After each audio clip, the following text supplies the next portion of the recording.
Desejo para você um pãozinho de queijo.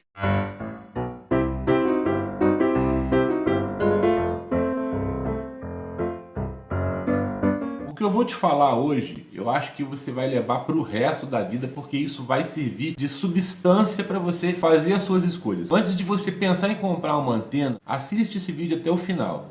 Tenta acompanhar o raciocínio, eu vou ser bem didático, eu prometo para você. Quando você inicia uma transmissão, o seu rádio está transmitindo, e quando esse sinal chega na antena, se ela for uma antena bobinada simples, ela serve como elemento resistivo. Quando o equipamento transmite dentro de um fluxo de radiofrequência. E esse fluxo de radiofrequência, ele precisa de, entre aspas, escoamento. Quando chega na antena, se a antena tem baixo escoamento, a antena aproveita o que chega de sinal para ela e o resto você perde. A antena não tem a capacidade de resistir a ponto de prender o sinal e guardar com ela, como faz uma carga fantasma. A carga fantasma tem essa função de reter a radiofrequência nela. Só que uma antena de baixo fluxo, o que acontece é que chega muito fluxo e esse fluxo ele encontra baixa vazão. O que significa isso? Eu vou fazer uma analogia com o sol. Eu vou quase desenhar uma situação aqui. Imagina só, você está de frente para o sol na praia, de boa. Aí você pega um papelão assim e faz um buraquinho aqui. O que você vai ter aqui? Um elemento bloqueador e aqui vai ter uma quantidade de fluxo de raio solar. Não é isso? É exatamente isso que eu estou falando. A antena ela não tem capacidade de reter o sinal. Ela simplesmente tem capacidade de deixar passar apenas o fluxo que ela foi projetado. O resto você perde. É só isso. Imagina o sol, o elemento bloqueador e a passagem de fluxo. Só vai passar isso aqui. Sempre que você estiver utilizando uma antena bobinada, você tem que pensar nisso. E a mesma regra se dá para a estacionária. Por quê? Quando a antena está com 1.1 de estacionária, você tem 100% do fluxo do sinal de radiofrequência.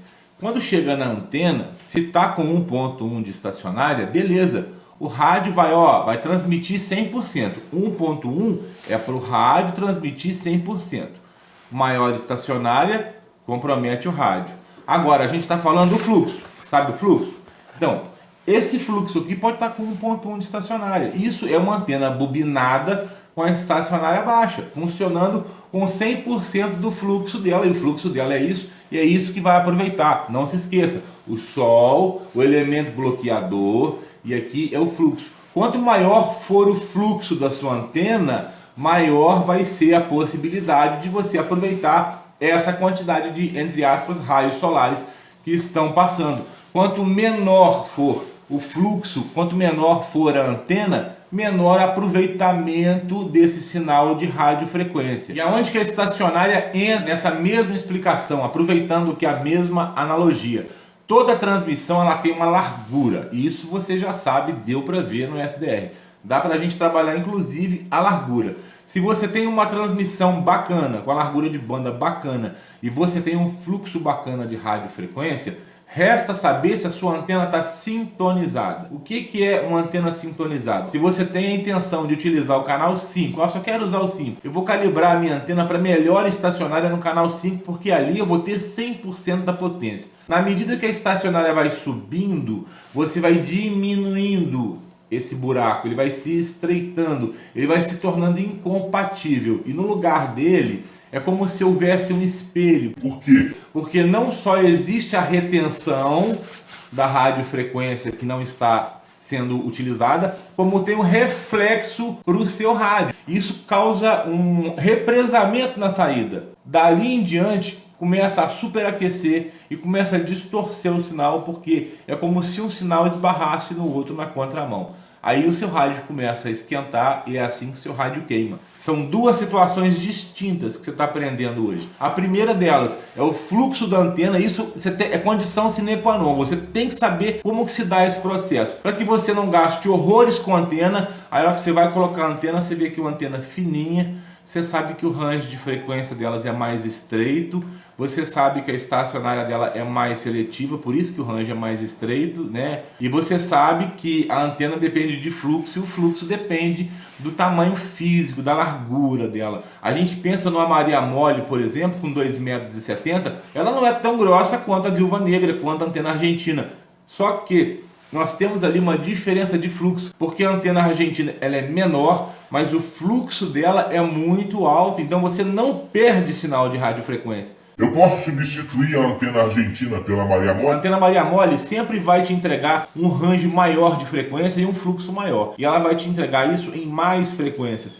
A antena bobinada, ela tem um range menor. Embora essa antena, a argentina e a Viúva Negra da Aquário, elas têm um range muito bom de frequência, ele é menor do que o range da Maria Mole. Só que ela não perde em fluxo. No fluxo, ela é tão boa quanto a Maria Mole. Alemão, eu posso substituir a minha Maria Mole por uma antena Viúva Negra? Vai dar o mesmo rendimento? Se você gosta de falar lá no canal menos 200 e quer falar no canal 45, fica com a Maria Mole, porque o range de frequência dela é maior, o fluxo dela é o maior. Eu sempre vou explicar isso como sendo o primeiro paradigma que você tem que entender. A Maria Mole é o topo e dali por diante você tem que ir diminuindo, em algum aspecto você vai perder. E no caso dessas duas antenas maravilhosas que eles inventaram, ela tem um fluxo bacana, ela te entrega um range bacana e eu acredito que ela vai te atender, só que ela não substitui, porque não é uma equivalência de 100%.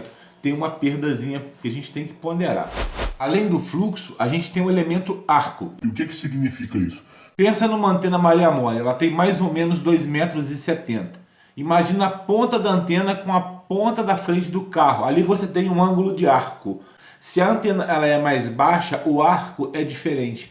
Se você for comparar a antena argentina e a Viúva Negra com uma antena Maria Mole, a Maria Mole, ela para local, ela é mais potente porque o arco dela é maior. Ela vai cobrir melhor as localidades.